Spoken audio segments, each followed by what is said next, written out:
एक आदमी पंडित जी के पास अपना हाथ दिखाने गया। उसने पंडित जी से कहा, महाराज मेरी आर्थिक स्थिति ठीक नहीं है और बहुत परेशान हूँ। क्या मेरा भाग्य कभी उदय होगा? पंडित जी ने हाथ देखकर बताया कि तुम्हारी जिंदगी में संघर्ष बहुत है, तुमको कुछ भी आसानी से नहीं मिलेगा क्योंकि तुम्हारे हाथ में भाग्य रेखा ही नहीं है। उसने पंडित जी से पूछा, भाग्य रेखा कैसी होती है?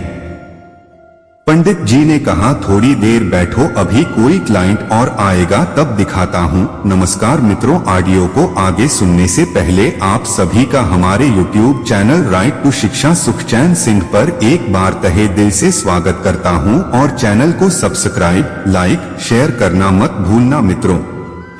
कुछ देर बाद एक सेठ जी कार से पंडित जी को अपना हाथ दिखाने पहुंचे। पंडित जी ने उस आदमी को सेठ जी के हाथ की एक रेखा दिखाते हुए समझाया, यह होती है भाग्य रेखा जो तुम्हारे हाथ में नहीं है।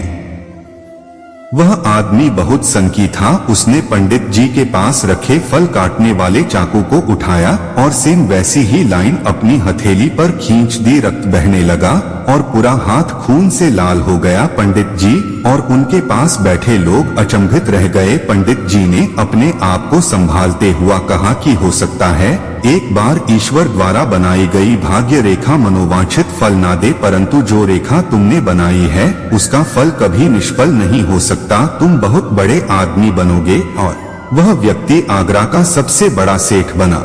मेरा एक दोस्त हुआ करता था, कॉलेज के वक्त उसको एक पंडित ने बोल दिया कि वह जिंदगी भर गरीब रहेगा चाहे जो हो जाए। उसके पास इतने भी पैसे नहीं थे कि वह अपनी पढ़ाई पूरी कर सके, इसलिए उसने कॉलेज भी छोड़ दिया। परंतु उसने उस पंडित की बात को नकारते हुए कहा कि मैं बहुत ही जल्द बहुत पैसे कमाऊंगा। उसके परिवार में सिर्फ उसकी माँ थी जो चल बसी थी। मेरे दोस्त ने कहा कि वह किसी और के लिए नहीं बल्कि अपने लिए और एक आराम भरी जिंदगी जीने के लिए एवं दुनिया घूमने के लिए मेहनत करने को तैयार है।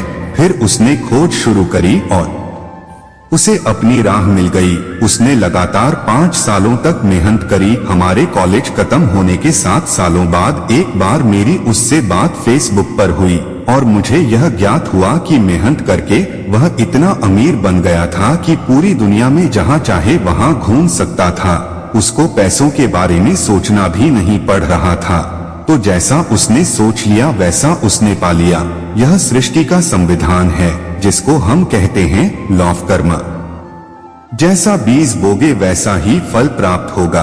अगर आप आम का बीज बोगे तो मिर्च नहीं मिलेगी, आम ही मिलेंगे, चाहे जल्द मिले या देर करते चले गए तो आप जो भी पाना चाहते हैं या बनना चाहते हैं वह जरूर बन जाएंगे। चाणक्य कहते हैं, भाग्य को बदला नहीं जा सकता, आपको अपने भाग्य का सामना करना ही होगा। ध्यान से समझिए इसे। जब मेरे दोस्त ने मेहनत करनी शुरू करी तो उसे एकदम से ही परिणाम नहीं मिल गए। उसमें वक्त लगा, परंतु उसने शुरुआत में जो कर्म करे, पहले 2 सालों में जब ज्यादा कमाई नहीं थी तब उसने अपने आने वाले कल भाग्य के बीज को बो दिया था। जो उसने 2 साल मेहनत करी और करता गया, उस बीज के द्वारा उपजने वाले फल को भाग्य को बदला नहीं जा सकता था। उसे उसकी मेहनत का फल मिलना ही था। यानी आप जो भी कर्म के बीज को आज बोगे वही आपके भाग्य का निर्माण कर रहा है। किसी के बोलने से ही भाग्य नहीं बन जाता। आशा करता हूँ कि आपको मेरी बात समझ में आई होगी। धन्यवाद और कमेंट बॉक्स में जय श्री कृष्णा लिखना मत भूलना मित्रों।